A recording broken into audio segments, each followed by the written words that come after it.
नमस्कार।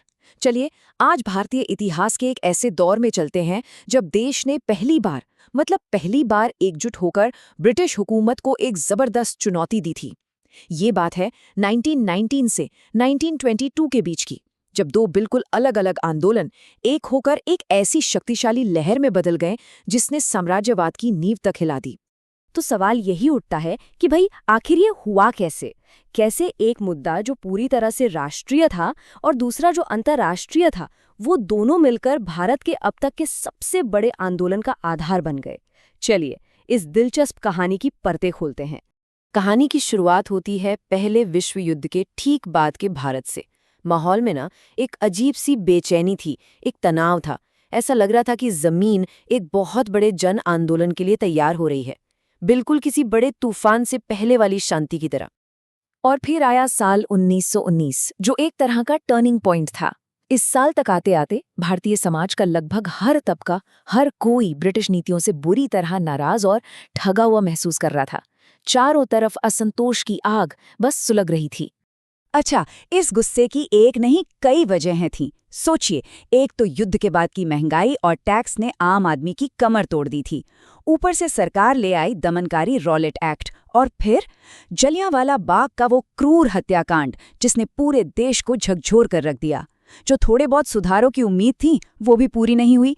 और हद तो तब हो गई जब ब्रिटेन में जनरल डायर के कामों को सही ठहराया जाने लगा।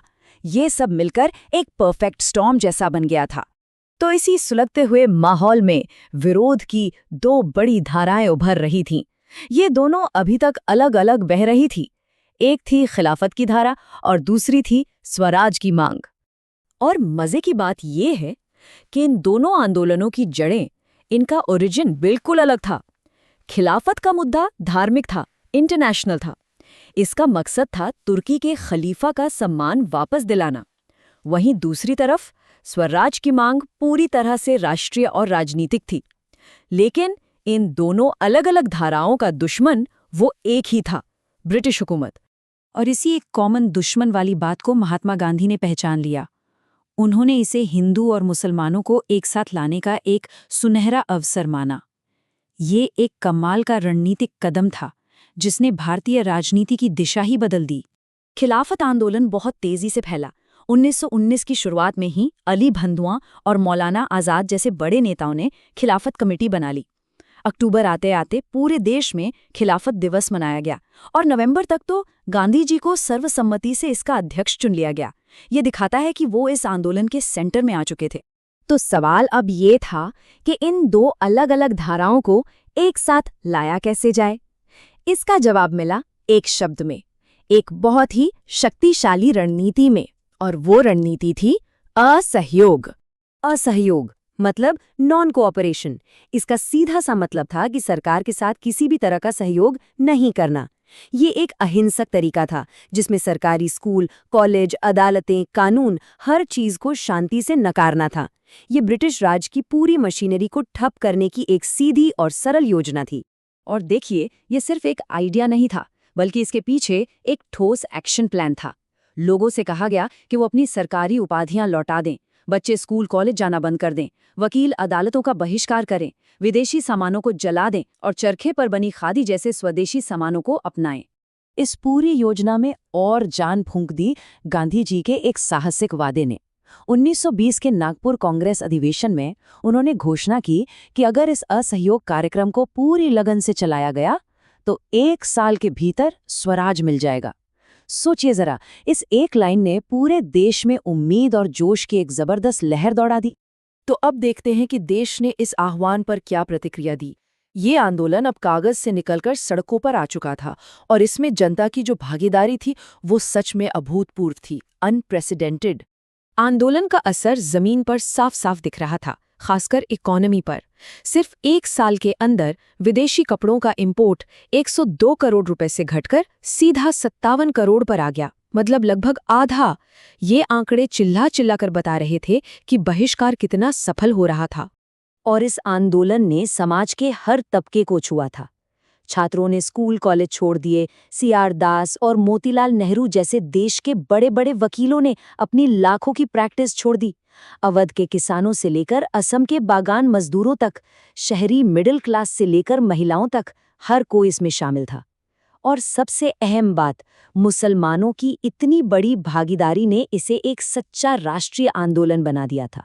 आंदोलन अपनी पूरी रफ्तार से, पूरे जोश से आगे बढ़ रहा था।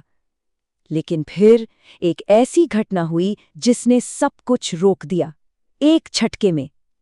हम बात कर रहे हैं चौरी चौरा की। यहाँ एक सवाल खड़ा होता है, जब लाखों लोग सड़कों पर हों, इतने जोश में हों, तो क्या इतने बड़े आंदोलन को पूरी तरह से अहिंसक रखना मुमकिन है? चौरी चौरा की घटना ने शायद इसी सवाल का एक बहुत दुखद जवाब दिया। हुआ ये कि 5 फरवरी 1922 को चौरी चौरा में प्रदर्शनकारियों के एक जुलूस की पुलिस से झड़प हो गई। पुलिस ने भीड़ पर गोलियां चला दी। इसके बाद जो हुआ वो भयानक था। गुस्साई भीड़ ने बदला लेने के लिए पुलिस स्टेशन पर ही हमला कर दिया और उसमें आग लगा दी। इस हिंसा में 22 पुलिसकर्मी मारे गए। ये एक ऐसी घटना थी जो असहयोग आंदोलन के मूल सिद्धांत यानी अहिंसा के बिल्कुल खिलाफ थी। जैसे ही गांधी जी तक इस हिंसा की खबर पहुंची, उन्होंने फौरन पूरे आंदोलन को वापस लेने का फैसला कर लिया। ये एक बहुत ही विवादास्पद फैसला था, कई लोग इससे नाराज हुए, लेकिन ये फैसला अहिंसा के प्रति उनकी अटूट प्रतिबद्धता को दिखाता है।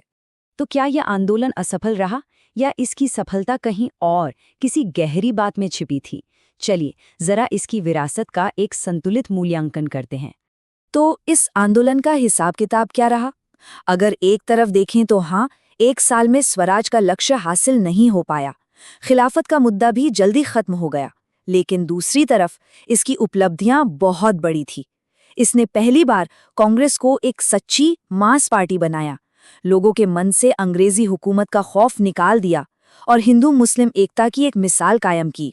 हालांकि इसने एक बहस भी छेड़ दी कि क्या राजनीति में धार्मिक मुद्दों को लाना सही था। और ये हमें इस विश्लेषण के अंतिम सवाल पर लाता है। भले ही ये आंदोलन अपने तात्कालिक लक्ष्यों को पूरा नहीं कर पाया, लेकिन क्या यही वो असफल आंदोलन था जिसने भविष्य के सभी बड़े आंदोलनों के लिए एक तरह से ट्रेनिंग ग्राउंड तैयार किया? इसने पहली बार पूरे देश को यह एहसास दिलाया कि अगर वो एकजुट हो जाएं तो उन्हें कोई नहीं हरा सकता। शायद इसकी असली सफलता यही थी। सोचने वाली बात है ना?